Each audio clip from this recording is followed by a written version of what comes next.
Sustainable energy solutions are not only possible and economically sensible, but vital to our survival. That's why all over the world, designers and engineers are creating energy-efficient products and bringing us new energy sources. I'm Carl Bass. We're proud to sponsor this documentary series celebrating those who develop eco-minded energy solutions. Was it a conscious decision or a momentary lapse of reason? How did progress take priority over humankind? How could the desire for a modern way of life that threatens our future be considered a way of life? Could it be we are connected to all things in the universe, not the center of it? That suburbs in Los Angeles affect the melting ice caps of Antarctica. Deforestation in the Congo affects the typhoons of Japan. Now we must face the insurmountable challenges for what they really are, opportunities to reinvent and redesign. E squared, the economies of being environmentally conscious.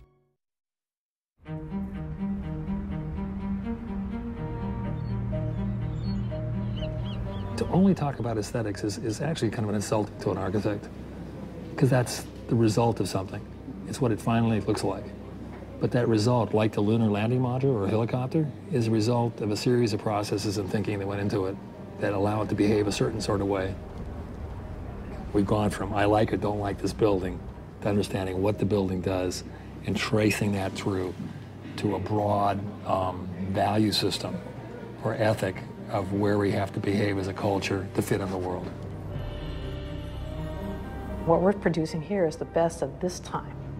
It is about the future. It is about what we're trying to deliver for the public, for our children to see the best of American architecture. Can rethinking a building's design actually make people work more efficiently, more creatively, more democratically? Perhaps nowhere is that rethinking more appropriate than in the federal government. The new San Francisco Federal Building, commissioned by the U.S. General Services Administration, or the GSA, is another sign that things are changing. My name's Tom McKagan. I'm a biomimicry educator, and that means I help teach kids to use nature as an inspiration for design. How to look at nature, go out, look at nature, and then try to find some insights into problem solving or design. And in class today, we're working on our final boards for a project that they're going to present to a school assembly at Dixie here. They have chosen as a theme for this year's class hydrodynamics, how things move through water. But also they need to look at solving a problem. Hi, I'm Emily Crone and I go to Mary E. Silvera School. This is my project for biomimicry class. This is the jellyfish and it's supposed to take in oil from the oil spill.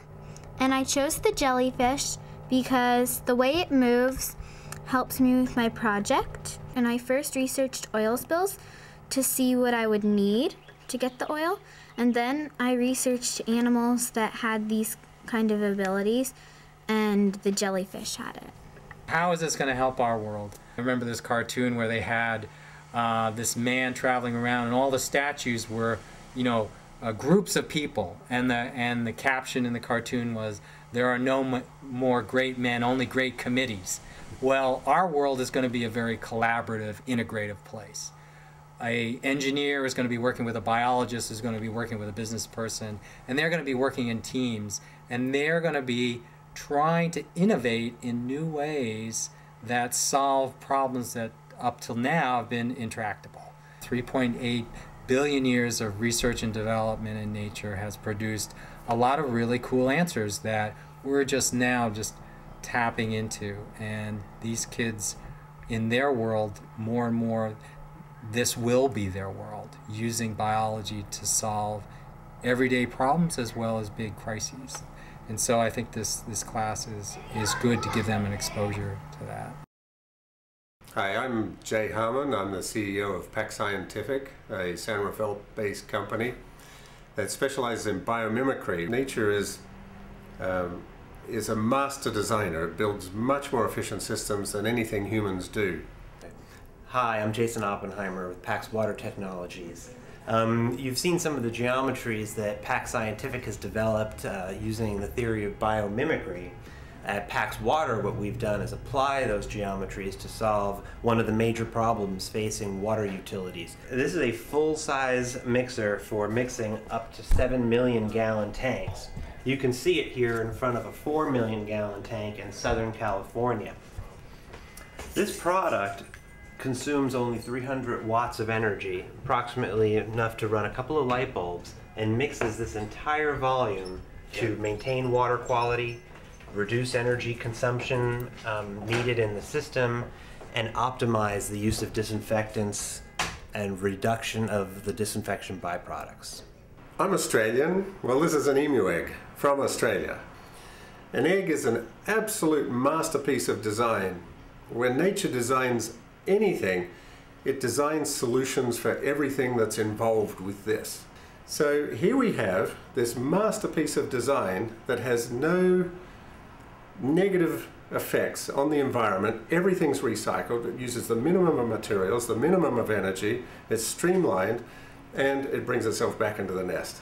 Phenomenal. If we copy this type of approach, we can solve the problems facing humanity now, and that's what PAC Scientific does.